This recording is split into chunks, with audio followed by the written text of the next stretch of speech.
नमस्कार। आपका बहुत बहुत स्वागत है एग्जाम ओरिजिनल्स के यूट्यूब चैनल पर।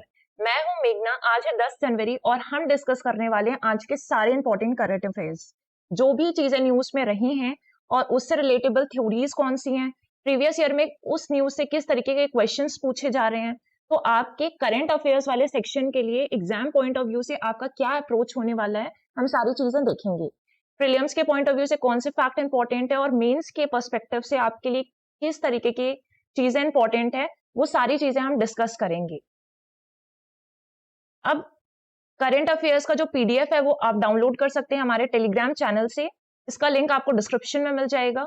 और हमारे कुछ कोर्सेज भी रनिंग है, जैसे अर्जुन 3.0 है, एमपीपीएससी प्रीलिम्स क्रैश कोर्स है, इसके अलावा एमपीपीएससी का मेंटोरशिप प्रोग्राम भी है। तो further details you can contact on these numbers. तो चलिए शुरू करते हैं हमारे आज के करंट अफेयर्स। पहली न्यूज है कि majority of Indian cities far from clean air target से स्टडीज। बहुत सारी ऐसी सिटीज हैं जो कि अपने क्लीन एयर टारगेट से काफी दूर हैं। ठीक है, तो सबसे पहले क्या आया था, नेशनल क्लीन एयर प्रोग्राम आया, जिसका एम था कि जो पर्टिकुलेट मैटर हैं उनका कॉन्सेंट्रेशन रिड्यूस करना है 40% तक 2026 तक, कि हमें 2026 तक 40% जो कॉन्सेंट्रेशन है पीएम पार्टिकल्स पार्टिकुलेट मैटर का उसको कम करना है।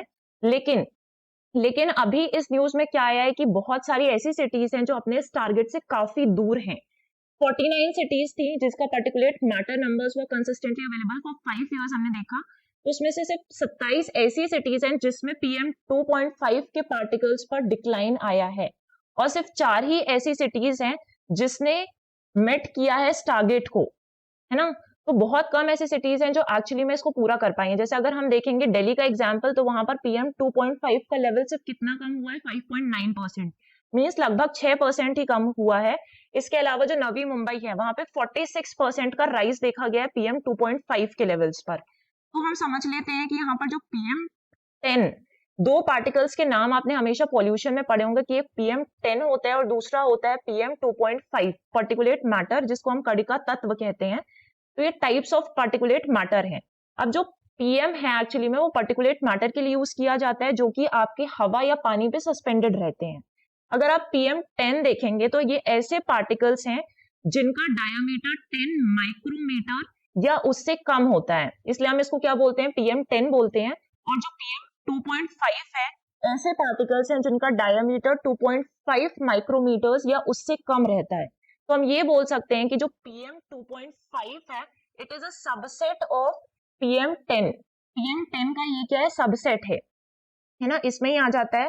आप अगर ह्यूमन हेयर देखेंगे, आप अपने बाल को देखेंगे, तो ये पता चलेगा कि वहां पे जो उसका डायमीटर होता है वो कम से कम 100 माइक्रोमीटर होता है। और ये जो पार्टिकल्स हैं इतने छोटे हैं कि इजिली आपकी बॉडी में एंटर कर सकते हैं। ठीक है, जैसे आप एयर इनहेल करते हैं तो ये इजिली आपकी बॉडी में एंटर कर सकते हैं। अब यहाँ पे प्रॉब्लम्स क्या होंगे, से हेल्थ इश्यूज हो सकते हैं। तो ये जो टॉपिक होता है ना, आप इसको हेल्थ में भी यूज कर सकते हो। अभी मैं आपको बताती हूँ कि आप कैसे इसका यूज कर सकते हैं। जैसे सबसे पहले तो अगर इतने छोटे पार्टिकल्स आपकी बॉडी में एंटर करेंगे तो क्या होगा कि आपके जो लंग का फंक्शन है वो खराब होगा, मतलब प्रॉब्लम्स ओरिजिनेट होने लगेंगी लंग की फंक्शनिंग में। फिर इससे कुछ कार्डियोवास्कुलर डिसीजेस भी हो सकती हैं। ठीक है, जो हृदय रोग होते हैं, cardiovascular disease, non communicable diseases होती हैं। तो आपको एक टॉपिक ही आता है मेंस में कि non communicable and communicable diseases, तो वहां पर आप ये भी रीजन लिख सकते हो कि यहाँ पे जो एयर पॉल्यूशन है इन पार्टिकल्स के कारण कार्डियोवास्कुलर डिसीजेस का खतरा बढ़ रहा है और इससे रेस्पिरेटरी डिसीजेस भी हो सकती हैं। प्लस जो डिसीज प्रोग्रेशन का रेट है, कि जो बीमारियों की दर है वो भी इससे क्या हो रही है, बढ़ रही है। तो डिसीज प्रोग्रेशन भी हो रहा है, increase in the rate of disease progression. और जो लाइफ एक्सपेक्टेंसी है, लाइफ एक्सपेक्टेंसी, जीवन प्रत्याशा भी इससे कम हो रही है। तो आपका जो लाइफ एक्सपेक्टेंसी रेट है इसकी वजह से ही क्या हो रहा है, नीचे जा रहा है। तो 2022 की एक रिपोर्ट आती है, according to the 2020 report of policy institute, एक एनर्जी पॉलिसी इंस्टीट्यूट है, इसको भी आप कोट कर सकते हैं। ठीक है, ऐसे आंसर्स में जहां पर आप रिपोर्ट का यूज कर रहे हैं, तो एनर्जी पॉलिसी इंस्टीट्यूट है। ठीक है, उसकी रिपोर्ट के अकॉर्डिंग जो ग्लोबल लाइफ एक्सपेक्टेंसी रेट है वो कितना कम हो चुका है, 2.2 इयर्स कम हो जाता है हर एक पर्सन के लिए एयर पोल्यूशन के एक्सपोजर में। So according to the 2022 report of Energy Policy Institute, air pollution reduce the global life expectancy by 2.2 years for each person. जीवन प्रत्याशा दर जो है वो आपका इतना कम हो जाता है।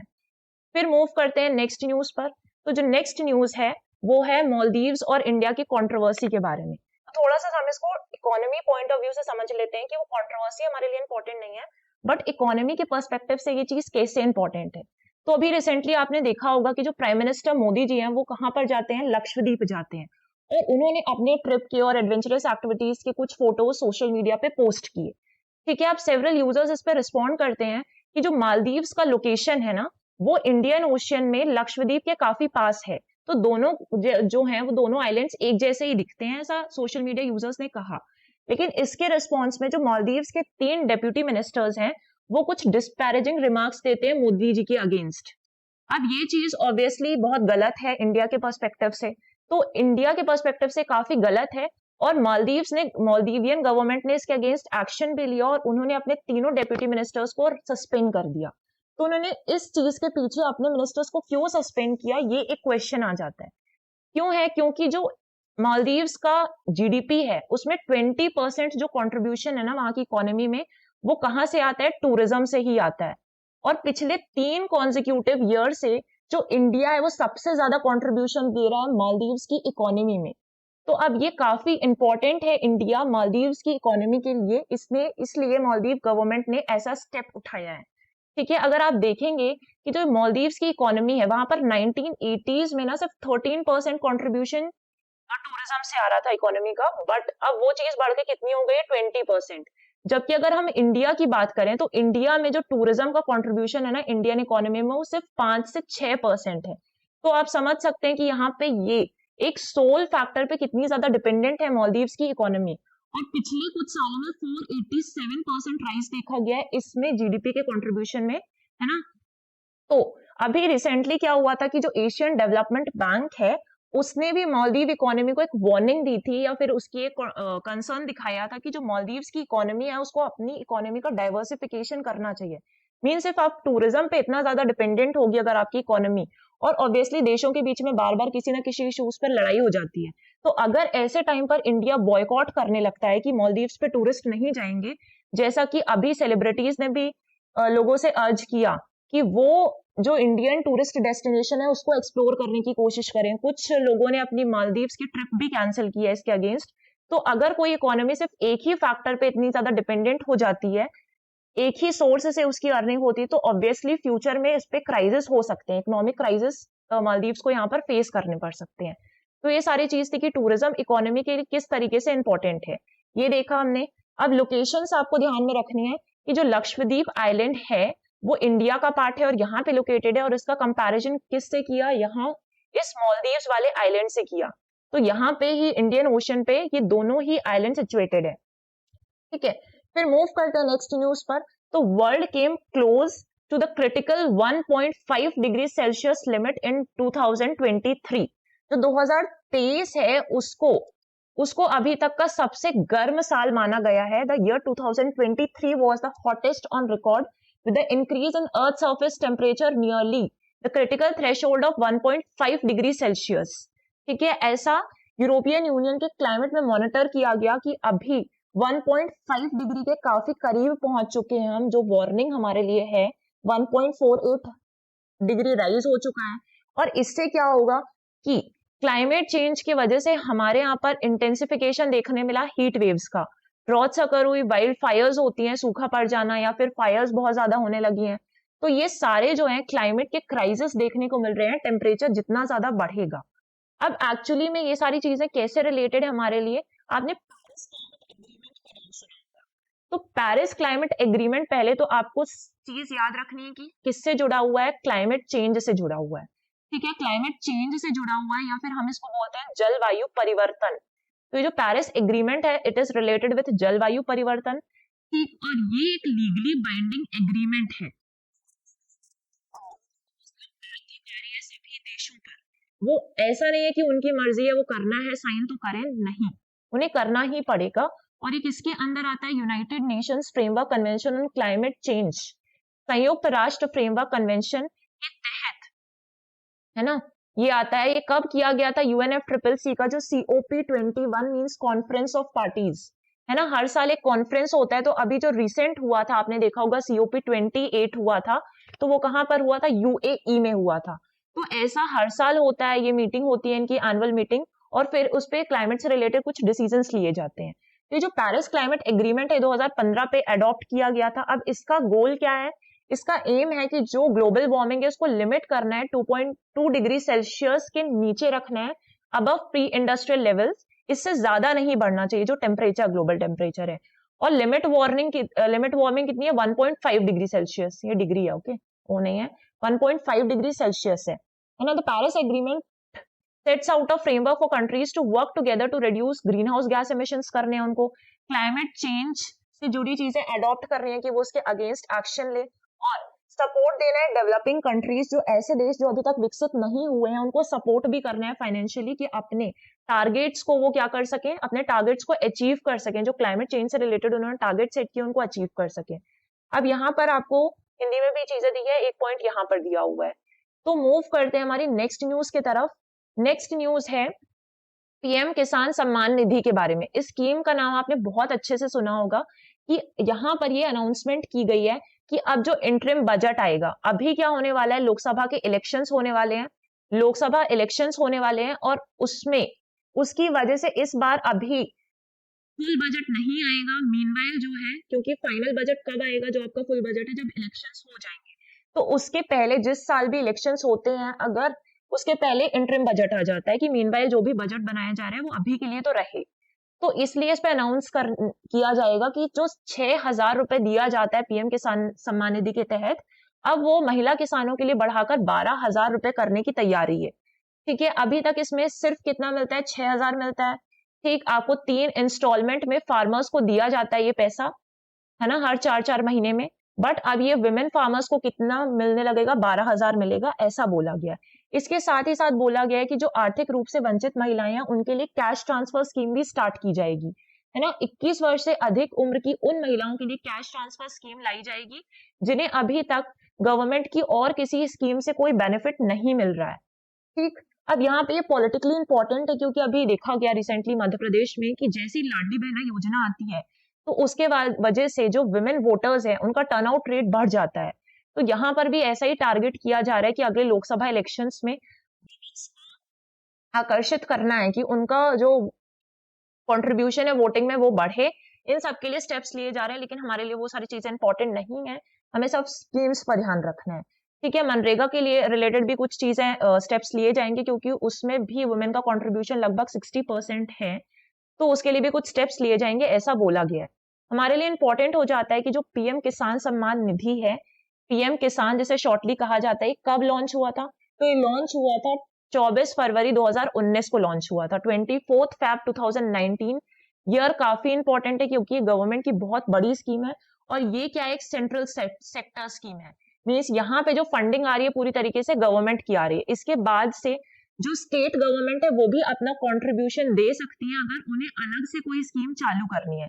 जैसे एमपी जो है अलग से कितना प्रोवाइड कर रहा था अभी तक, जो 4,000 दे रहा था वो अलग से, है ना। ऐसे फार्मर्स को जो है डिजर्व करते हैं।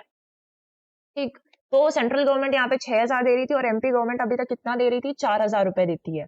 तो फाइनेंशियल बेनिफिट दिया जाता है 6,000 रुपीज का हर साल, पर ईयर 3 इक्वल इंस्टॉलमेंट में, मतलब 2-2 हजार रुपए की 3 इक्वल इंस्टॉलमेंट पर।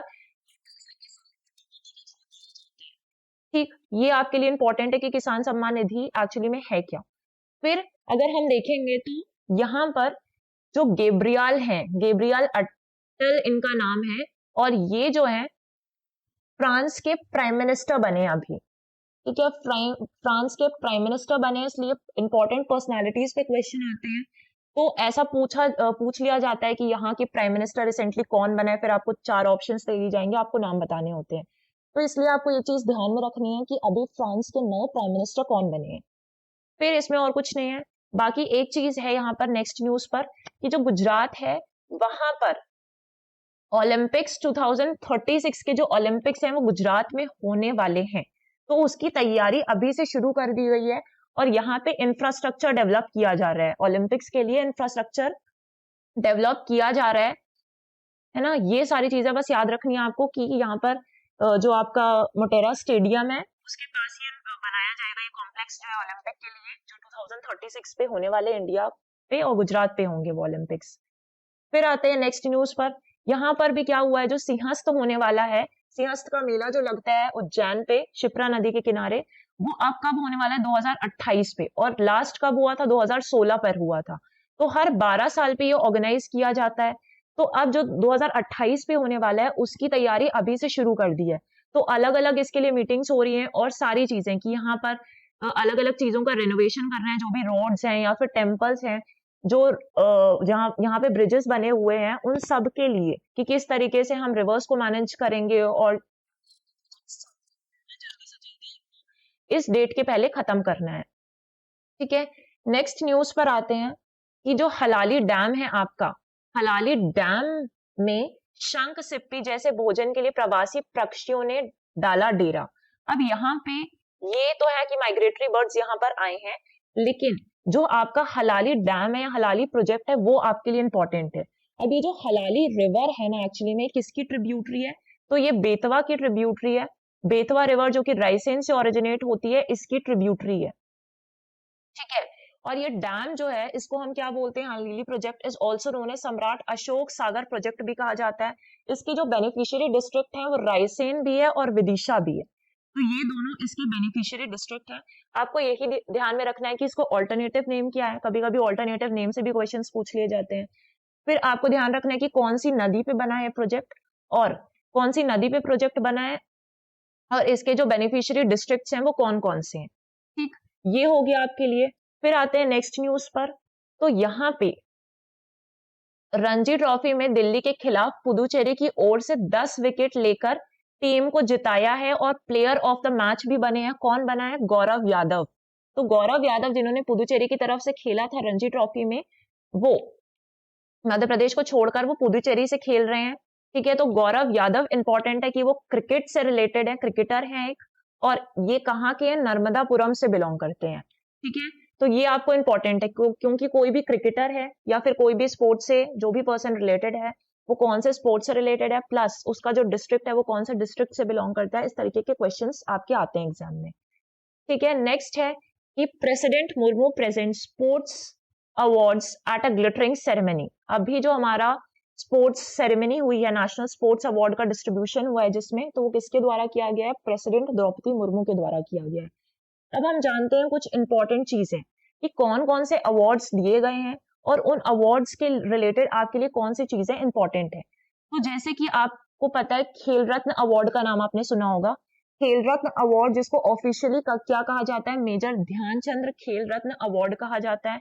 ये हाईएस्ट स्पोर्टिंग ऑनर है इंडिया का। तो इंडिया का सबसे बड़ा जो स्पोर्टिंग ऑनर है दैट इज मेजर ध्यानचंद्र खेल रत्न अवार्ड है। ठीक, अब ये किसके द्वारा दिया जाता है, तो ये किसके द्वारा दिया जाता है, ministry of youth affairs and sports, जो कि गवर्नमेंट ऑफ इंडिया के अंदर एक मिनिस्ट्री आती है, ministry of youth affairs and sports. खेल सम्मान है। प्लस किसके द्वारा दिया जा रहा है, तो युवा मामले और खेल मंत्रालय के द्वारा ये प्रतिवर्ष प्रदान किया जाता है। अब ये कब से चालू किया गया था, 1992 से स्टार्ट किया गया था। एलिजिबिलिटी क्या है कि इंडिया के स्पोर्ट्स पर्सन को दिया जाता है। इससे पहले इसको क्या कहा जाता था, राजीव गांधी खेल रत्न अवार्ड। तो formally it is known as Rajiv Gandhi Khel Ratna award. 1992 जब से ये स्टार्ट हुआ था और 2021 तक इसको राजीव गांधी खेल रत्न अवार्ड के नाम से जानते थे, बट अब इसको रिनेम करके इसका न्यू नाम क्या रख दिया गया है, major Dhyanchand Khel Ratna award. Cash prize दिया जाता है, तो इसमें 25 लाख रुपीस का कैश प्राइज दिया जाता है। ये चीज आपको ध्यान में रखनी है। फिर एक तो ये अवार्ड दिया गया है। सेकेंड अवार्ड जो है वो है अर्जुन अवार्ड का डिस्ट्रीब्यूशन भी किया गया है। ठीक है, तो जो अर्जुन अवार्ड है वो इंडिया का second highest sporting honour, Bharat का दूसरा सबसे बड़ा खेल सम्मान है। पहला हो गया आपका कौन सा, तो पहला था आपका मेजर ध्यानचंद खेल रत्न अवार्ड, और दूसरा है आपका अर्जुन पुरस्कार। ठीक है, ये किसके लिए दिया जाता है, outstanding performance in sports and games में, है ना। तो इसके लिए दिया जाता है, और ये किसके नाम पे रखा गया है, अर्जुन का कैरेक्टर तो आपने सुना होगा महाभारत में, तो ये देखिए ऐसा दिखता भी है ना अवार्ड। इसमें कितना कैश प्राइज दिया जाता है ये भी आपको ध्यान में रखना है कि इसमें 15 लाख रुपीस का कैश प्राइज दिया जाता है। 15 लाख का कैश प्राइज दिया जाता है। फिर आ जाता है आपका द्रोणाचार्य अवार्ड। अब जो द्रोणाचार्य अवार्ड है उसको ऑफिशियली क्या कहा जाता है? Dronacharya award for outstanding coaches in sports and games, जिसे आधिकारिक तौर पर खेल और खेलों में उत्कृष्ट कोचों के लिए द्रोणाचार्य पुरस्कार है ना, इसके रूप से जाना जाता है।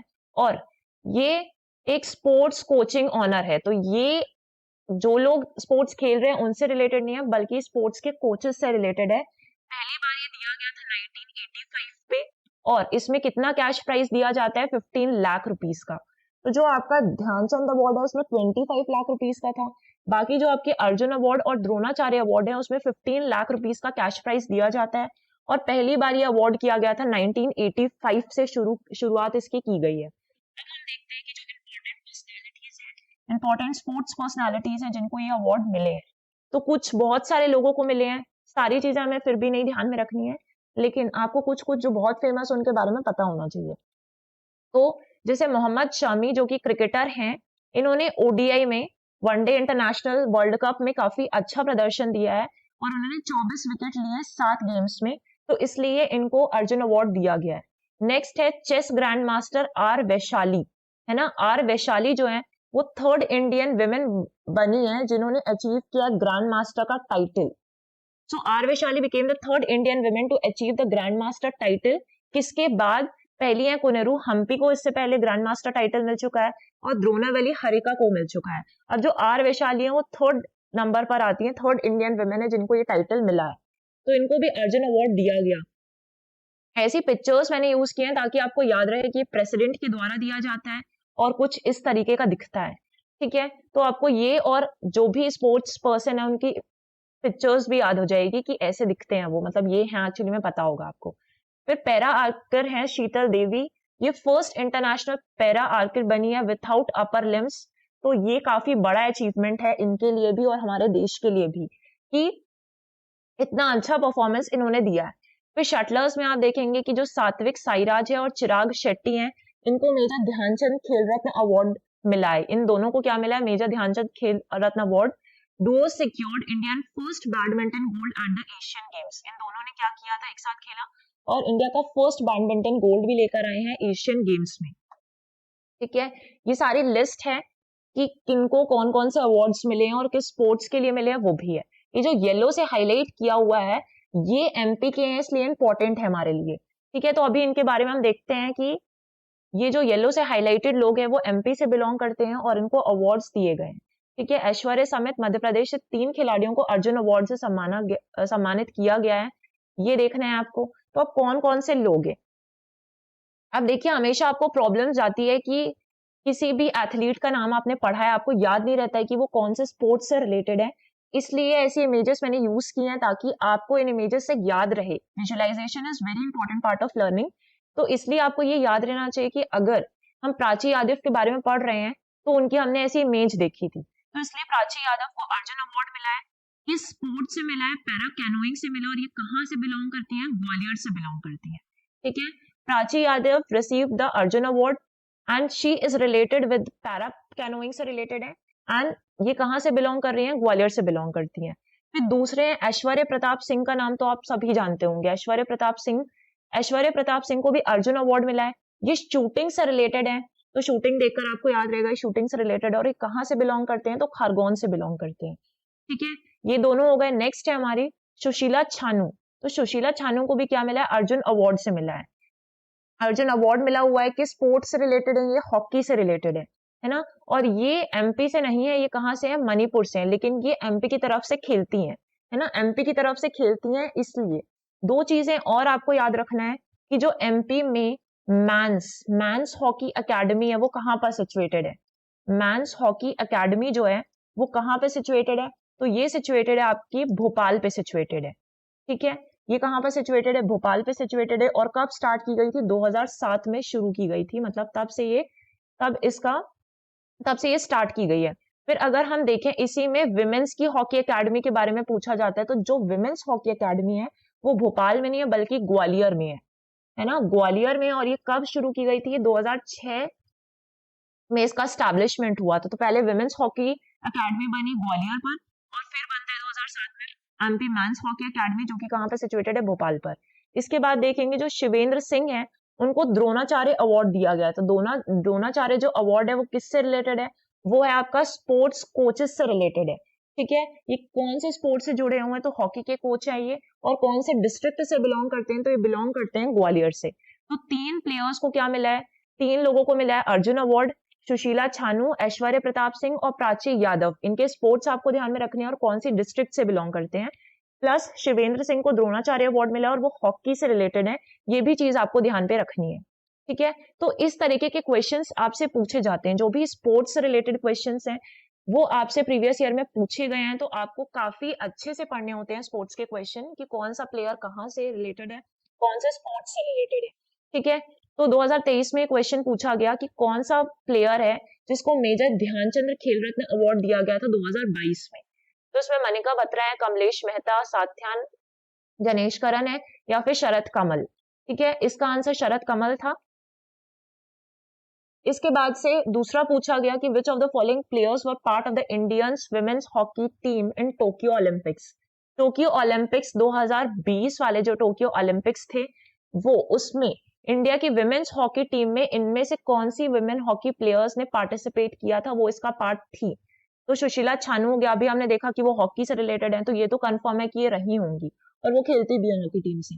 फिर मोनिका होगी, वंदना कटारिया हो गई, तो ये तीनों हॉकी से रिलेटेड और ये इंडियन वुमेन्स हॉकी टीम में थी। तो उसका आंसर हो गया ऑल ऑफ द अबव। तो आपको क्वेश्चंस भी कोरिलेट करके पढ़ने हैं। तो आज की सारी इंपॉर्टेंट न्यूज हमने डिस्कस कर ली है, जो भी क्वेश्चंस पूछे जाते हैं वो भी देख लिया हमने। अभी आपको इसका पीडीएफ टेलीग्राम चैनल से मिल जाएगा। So you can download the PDF from the Telegram channel of Exam Originals. The link is given in the description box. So thank you guys. अब हम मिलते हैं कल।